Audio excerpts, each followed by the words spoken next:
the same gangster mentality is in big pharma, is in the food industry, is in healthcare, unfortunately. That's tough. And as a result, we're getting all of that gangster mentality in our food, in our medicine, and in our healthcare, unfortunately. So that's why the studies sound good, but they don't. I tried. Sorry, I tried. One of the people's drawbacks for being healthy is that, well, it costs too much, right? I can go to McDonald's and get a Happy Meal for $3. Is that a myth? Can someone have a true plant-based diet and be kind of economically feasible? Well, the first thing I'll say is yes, but you can't eat vegan junk food. That's not, whoa, is such thing? Is vegan? Yeah. Oh. Vegan junk food? Let me tell you what vegan was started in the 1940s. 40. By a man who was simply trying to protect the rights of animals. So when you start something without the idea of health in it, that's why today vegan doesn't equal health. You see what I'm saying? It doesn't necessarily. So now, since what the hell, you have all of these vegan products. You got vegan cheese. They didn't have that when I started 10 years ago. You know, like I had to make mine with plants. Yeah. You know, now you got vegan hamburgers. I had to make mine with walnut meat. Walnut meat. What is that? You in the trenches with that one.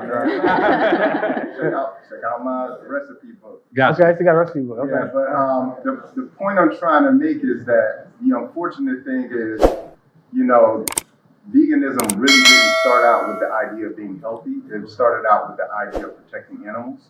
And so now today, the unfortunate thing is that you got people on a vegan junk food diet. It's all processed food. It's in a box, bag, can, jar, etc. Just like all of the other foods in the supermarket. So that's why I say I eat plants. Because I eat plants. Gotcha. I gotta put them together. Yeah. You know what I'm saying? The old-fashioned way. So going back to your question, is that can it be healthy? Okay, or can it be economical? Yes, if you don't eat a vegan junk food diet and you go to the supermarket and you shop in the produce section and you don't go buy vegan ice cream, which is $10 and all that kind of stuff. Yes, it's very economical. And the other thing that's really important is people are making their health an option instead of a priority. And so what happens is you're choosing to drive this car, you're choosing to rock these shoes, you're choosing to do all of these things. And then the last thing you want to make a priority is what you eat. And so then it becomes unaffordable because of all of the other previous decisions. Yeah, my mentor says like this: we so worried about spending money on our body versus in our body. Yes, indeed. Right? We got the cardiac frames, but we get to the store, like, oh wait, $6 for some meat, right? So we got to just get better at that. But I was gonna say there's also a difference, right? So tell me, because I was going to like a Kroger, you know, or like a discount kind of a store and getting my produce, but once I started going to a farmer's market, I felt like I noticed the difference in the nutrients. 1,000%. Boom, speak on that. And that's essentially what you do when you go to the farmer's market, or like, you know, I have a fruit company called I Heart Fruit Box who sell tropical fruits, seeded, seasonal. When you're going directly to the source. When you go to Kroger here, like, man, the herbs and the greens, they look sick. They do. Damn, bro. So I don't even go to Kroger for that reason. But when you go to the farmer's market, you're getting produce daily.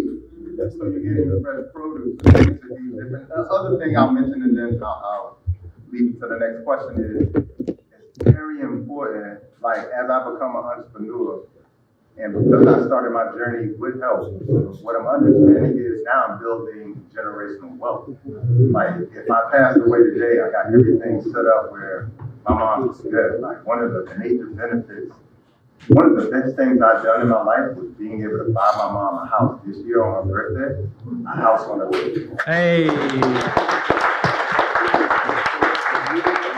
What's so beautiful about that, like I've traveled to 76 countries, been around the world. I mean, I have a 7-figure company, and that is by far my greatest achievement. My mom's never lived in a house. You understand? Like That shifted everything. And so the reason why I'm saying that's so important is because when we're building generational wealth, we need to include health into that equation. That needs to be first. Because you get all this money, you'd be like Steve Jobs and die a billionaire. Like, what is it worth then? Let me tell you something. The unfortunate thing for me, because I was a clinical pharmacist at the hospital, I see people die. I see people in their 30s die, 20s die. I see people in their 80s die. It is not pleasant.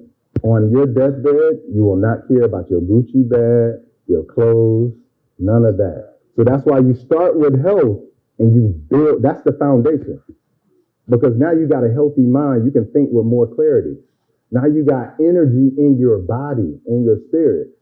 You move up from there. So I can go on and on, but yeah. Now, so if someone's at a place where they're considering transitioning, right? They heard you done talked about wine, you done talked about all this thing, but all the stuff they can't do, right? If someone's like, man, well, I can't just jump off the deep end today, like what would be your quick start guide to transitioning to a more like plant-based lifestyle? Okay, gotcha. The first thing I'll say is, and I always say this, even in my courses and my books, start with why.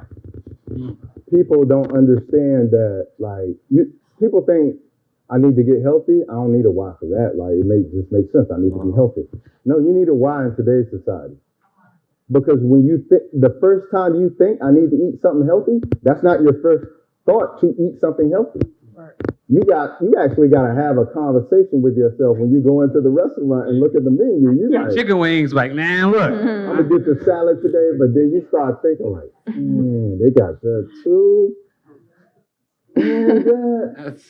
Okay, I'm just make the salad at home. Yeah, give me the salad. That's not your first train of thought. So you got to get a why. You got to get very clear. And for me, I realized that when I was looking out in the space of healthcare professionals like myself, there was nobody in our community going to bat and being honest with our community about what was going to heal them. There was nobody being honest about that. There was nobody who looked like me. Most of them people who were, they were already 60 and 70 years old or had already passed away. They were gone. And so I said, I'm going to take that charge. I'm going to shoulder that.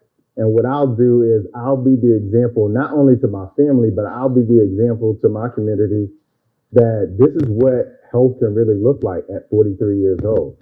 Like, this is what health can look like, when you start to think like, oh, are you going to be skinny if you get vegan? Like, no, I'm 6'2". I weigh. Hold on, you 43 years old? Yeah, I'm 43. Hey, somebody give a man a round of applause. I did not know that man was 43 years old. Yeah, I gotta work on something. What's going on, guys? I'm George. I'm Jacqueline. And I'm Carter. And we are your money mentors. But today we wanted to talk to you about a really special feature, Financial Flicks. Can you imagine an entire on-demand library of financial content across 3 main categories: wealth building, entrepreneurship, and personal finance, so that you can take your finances to the next level? Guys, when you replace entertainment with education, your life will change forever. Imagine replacing 1 hour of Netflix with 1 hour of Financial Flicks. Imagine how much further that could take you to your financial destination. And we have the perfect library for you. Yeah, so if you're ready to Financial Flicks and chill with us to put more of your energy into education, then join us in the club. We can't wait to see you there. See you there. But you were hitting on that. So I always strayed away from being vegetarian and vegan is because I like having muscles, bro. Like, you know what I'm saying? And I thought if I stopped eating that way, I would lose the physique that I worked so hard for. Yeah. And looking at you, obviously that's not true. So how can somebody who loves to hit the gym and loves to maintain the weight that they have, what can they do to make this transition, but still not lose what they work so hard to maintain? Okay, cool. So what I tell people, because my undergrad degrees was chemistry and exercise physiology. And so one of the sort of philosophies that I learned very quick, because I was an athlete, if you want to look like an athlete, because most people do, you got to train like one. Most people, when they go in the gym, you're not training like an athlete, but you want to look like one. Instagram. And so that's why, like, people will go get like a BBL. Because a BBL is you looking like an athlete. Small waist. And look at track stars. Yeah. Strong thighs, big butt. Yeah. Nice calves. Sounds like an athlete, Yeah. right? So you got to get in the gym and train like an athlete. So that's what I do when I go. That's one thing that I do a little bit different. When I go into the gym, I train like an athlete. The other thing that's really important is that people are under the assumption that there's no protein in the plant-based kingdom, okay?